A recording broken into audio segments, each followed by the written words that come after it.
Speaking of Boise State, former Boise State head coach and Colorado head coach, two-time WAC Coach of the Year, Dan Hawkins, is on the BYU Sports Nation desk with us from this remote. Let's give it up for Dan Hawkins. Yeah, let's give it up for Dan Hawkins. Awesome. Awesome.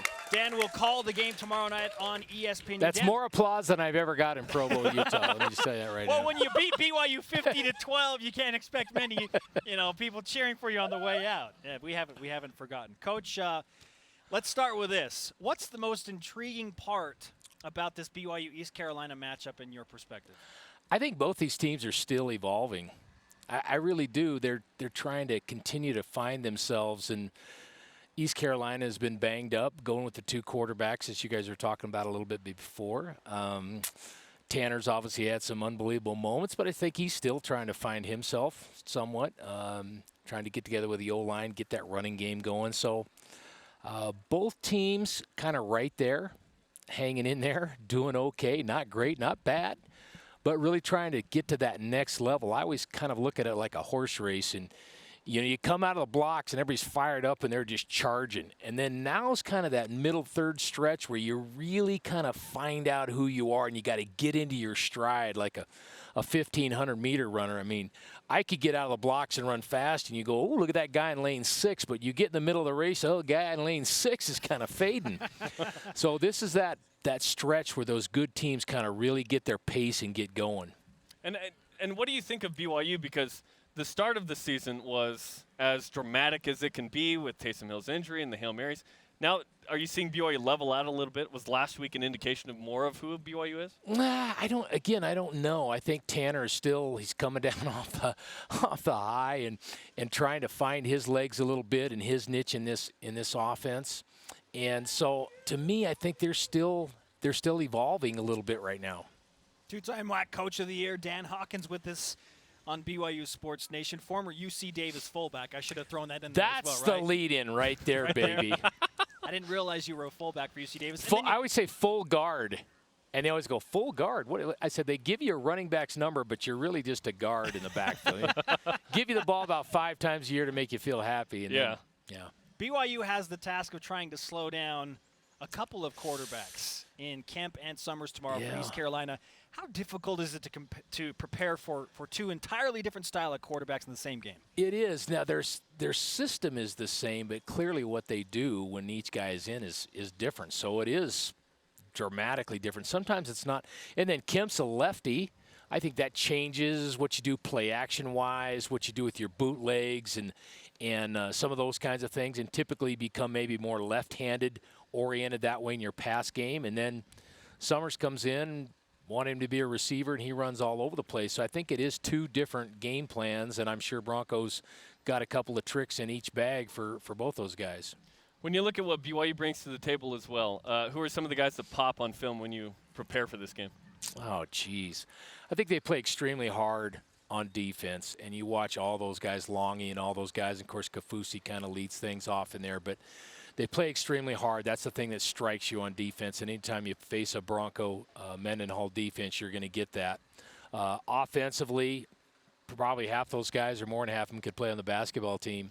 With Juergens, I think it's kind of the little engine that makes the whole thing go a little bit. I think it's important to get him involved early, let him get going. He's got a little wiggle in there. And I think he's kind of the guy, to me, that's the key to getting the thing going. You've seen this BYU offense for 5 games, so as a former coach and now as an analyst for ESPN, how would you game plan against a freshman quarterback in Tanner Mangum and this widespread BYU offense? Well, that's a good question because I'm probably the same about any guy. I'm a big pressure over coverage guy. I don't care who it is. And to me, if they can play with grass stains on their back and their jersey a little ruffled, you tip your hat and say, hey, God bless you, good job, way to go. But, I'm going to bring pressure. I'm a pressure over coverage guy. You got a lot of length offensively like we talked about, but still I think you got to get up there and challenge people, and you got to get up on them, and you got to reroute them. I don't think you can let anybody have free access, and particularly these guys because they're so big. Sometimes the common perception to me is, let's play off of them because they're that much better than we are. But I think you got to get up there and challenge them a little bit. So like I said, I'm going to be a pressure guy. You have to stop the run, obviously, but I'm going to try to get up there and press. Now, that doesn't always mean you play man. You can play zone out and still press and get out of it, but challenge those guys, get after the quarterback. It all starts with a running game. Of course, Bronco and those guys love to run the football, but I'd probably start there. Dan, year 5 of independence for BYU. The Cougars have loaded up future schedules with really tough opponents. Yeah. They've taken that route in independence of, okay, we're going to play a really tough schedule, and we're going to see if we can be relevant that way. Boise State made a living on, hey, let's win a bunch of games. Let's win our conference championship. Let's win that couple of huge games we've got. Kind of the other end of the spectrum to me. How does BYU stay nationally relevant with these tough schedules? Because there probably will be some losses in there every year. Yeah. And the stress, too, guys, of just traveling all over the country and going time zone to time zone. And sometimes you discount that a little bit. Now, I just live right up the road in Boise, but I'm always going east. And you'd be surprised just that little 2 hours, how it kind of just throws you off your bed. You go to bed late and you want to get up, or you can't really figure out where your meal schedule is. And but obviously playing in good venues against good teams, you're right. I think how do they stay relevant? They have to keep building. It's funny, even Notre Dame, they've sort of figured out here in the last few years that they need to up their game a little bit. They've kind of been sort of existing as, hey, we're Notre Dame, and they're finding out, hey, nobody cares. You better invest in your football program if you want to win those games. And when you say nationally relevant, I'm assuming you mean win those games.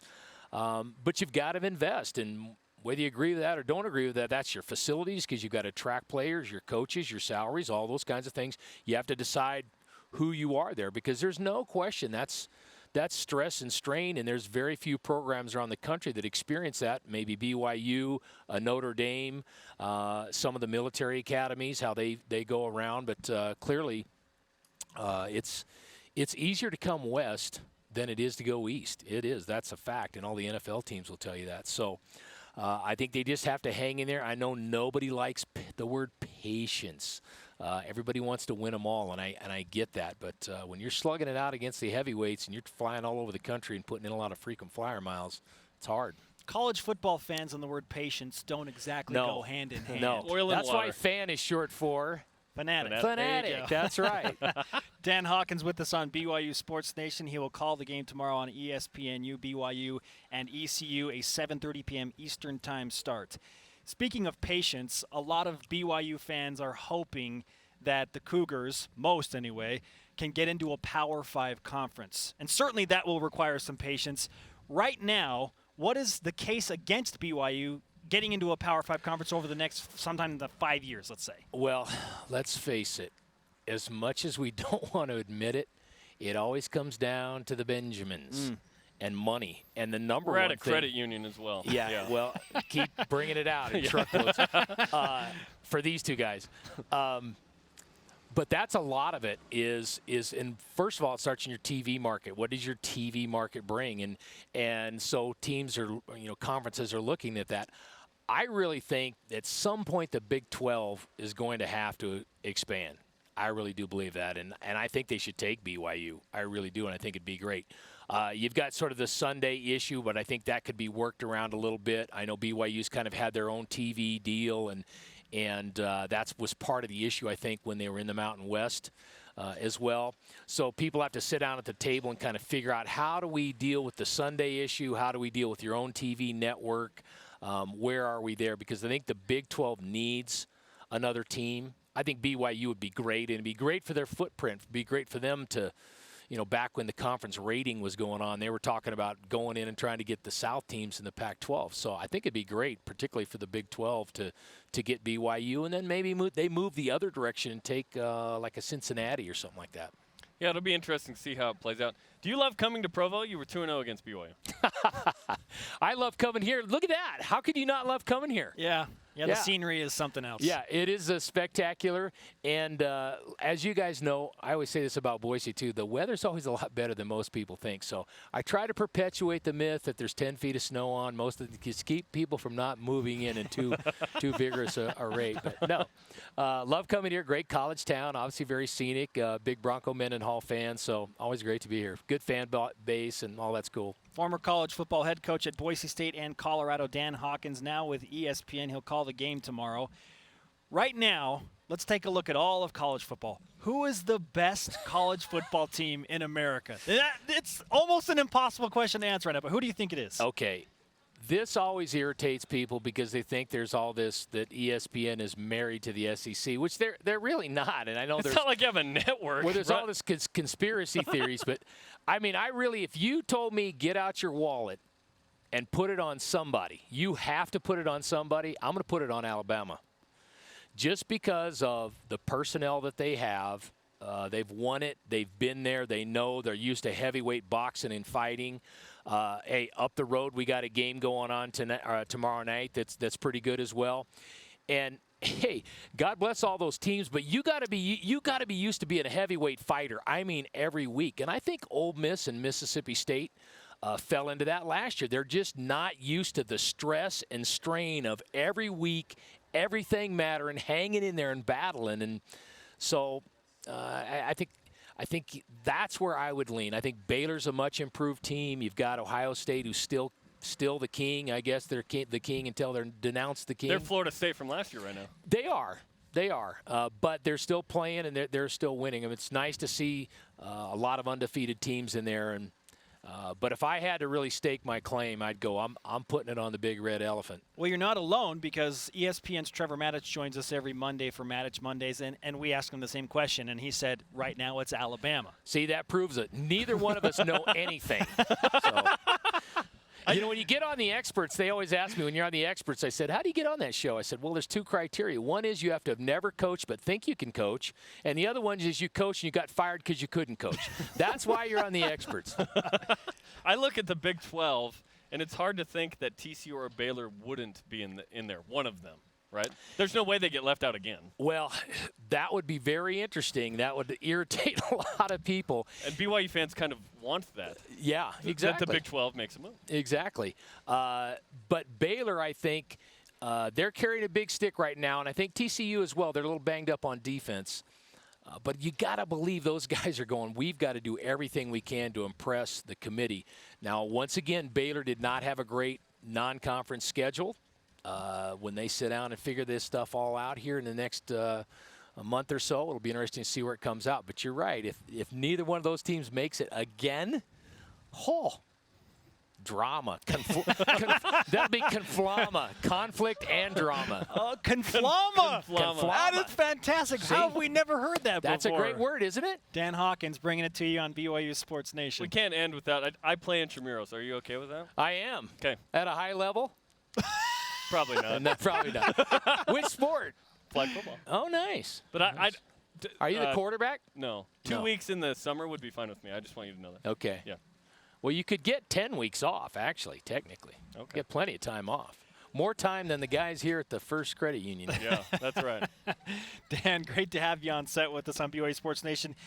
Since you gave BYU the vote of confidence for the Big 12 at some point, we would like to give you our vote of confidence and give you our BYU Sports Nation There's swag some bag. truffles in there from the BYU store. There's goggles, goggles. I do like the goggles. Yeah. I like the goggles. And they look good on you. And I'm always open for swag. Yeah. There's nothing we want more than you to wear that shirt in Boise. This will be popular in Boise. Oh, they'll love it. Oh, especially that's this year. fantastic. Dan Hawkins wore a BYU It should shirt? be blue, though, huh? Coach, great to have you with us. All right, guys. Appreciate it.